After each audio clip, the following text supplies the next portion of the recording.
Pozdravljeni!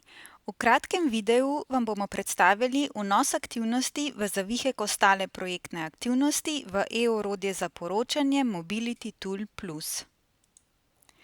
Ostale projektne aktivnosti so ključne projektne aktivnosti, ki so bile izvedene oziroma se izvajajo na posamezni, na nekaterih ali na vseh sodelujočih organizacijah.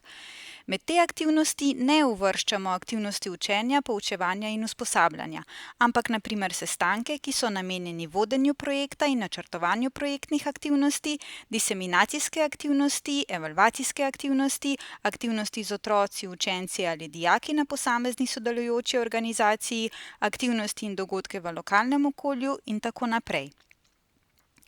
Zavihek ostale projektne aktivnosti lahko izpolnjujejo in urejajo le glavne koordinatorske organizacije, zato je pomembno, da partnerske organizacije sproti obveščajo koordinatorsko organizacijo o svojih ključnih aktivnostih.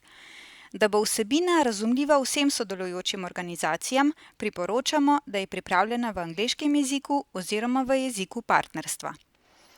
Aktivnosti iste vrste lahko združujete znotraj enega vnosa. Na primer, ustvarite aktivnost z naslovom diseminacija in znotraj nje navedete različne diseminacijske aktivnosti. Če je določena aktivnost potekala na več sodelujočih organizacijah, jo lahko vnesete samo enkrat in v opisu med drugim pojasnite, katere organizacije so jo izvedle. Aktivnost vnesete tako, da desno zgoraj kliknete na zeleni gumb Ustvari. Za ustrezen vnos aktivnosti je treba izpolniti vsa polja, ki imajo pod poljem zapisano zahtevana vrednost. V polje Tip vnesete naslov oziroma tip aktivnosti. Če gre za aktivnost, ki je bila predvidena v prijavnem obrazcu, uporabite tip oziroma naslov aktivnosti, naveden v prijavnem obrazcu. V naslednjem koraku s klikom na ikono koledarja izberete datum začetka in datum zaključka aktivnosti.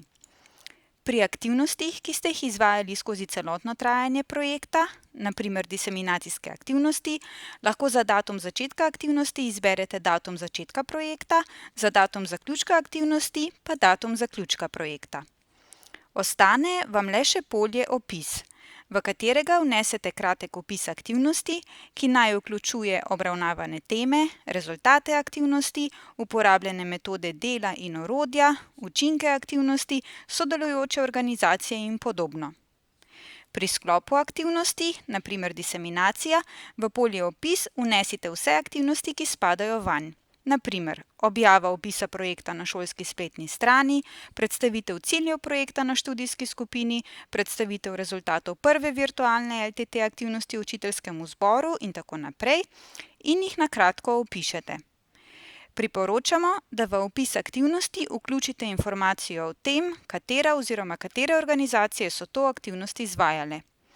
Ko zaključite z vnosom podatkov, desno spodaj obvezno kliknite na zeleni gumb Shrani. V zavihku ostale projektne aktivnosti lahko s klikom na gumb Uredi vnesene podatke kadarkoli spremenite oziroma dopolnite. Tako kot v prijavnem obrazcu, bodo tudi v končnem poročilu glavne koordinatorske organizacije ostale projektne aktivnosti zajete v delu Časovnica.